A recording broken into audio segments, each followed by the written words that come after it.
сүүлийн 10 жилийн өмнө тэр 5 жилийн өмнө тэр ер нь нийгмийн эрүүл мэндийн нэлээд олон судалгаагаар шимтгийлийн дутагдaltaй байгаа талаар зөндөө мэдээлж байгаа шүү дээ тий. За энэний цаана юу байгаа гэхээр хоёр янзын байна л да. Макро шимтгийл, бичил шимтгийл гэдэг. Манайхны хүүхдүүдийн хувьд бол бичил шимтгийллийн дутагдал ер нь их байдаг гэж үзэж байгаа.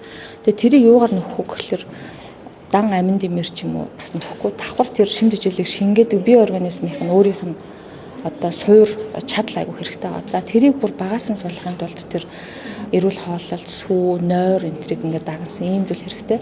Бодлогын үед бид нар яах ёстой гэхээр сургууль цэцэрлэгийн болон бүх шатны боловсролын хөтөлбөр төр хүнсний цагаан толгой асуудлыг оруулах ёстой. Миний одоо шийдэл бол тэр байгаа.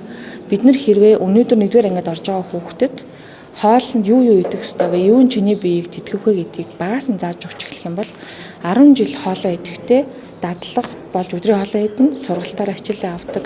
Энийг зааж өгөх юм бол ирээдүйн одоо 17-8 та иргэд маань бол харьцангуй эрүүл сарвал байж боломжтой болно. Урт хугацааны үр дүн гарах байхгүй. Тэрнээс биш бид нар яг хөө мэдээ сайн тоогооч хэрэгтэй, сайн хоол хэрэгтэй, сайн галтгоо хэрэгтэй, сайн орчин хэрэгтэй, зөв.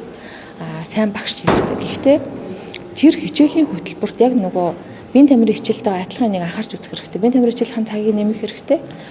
Шимтгийлийн буюу хоол хүнсний цагаан толгойг нэмэх ёстой, эрүүл мэндийн цагаан толгойг нэмэх ёстой. Энийг бүгднийг нийлүүлээд бид нар амьдрах ухаан гэж одоо бас яриад байна шүү дээ.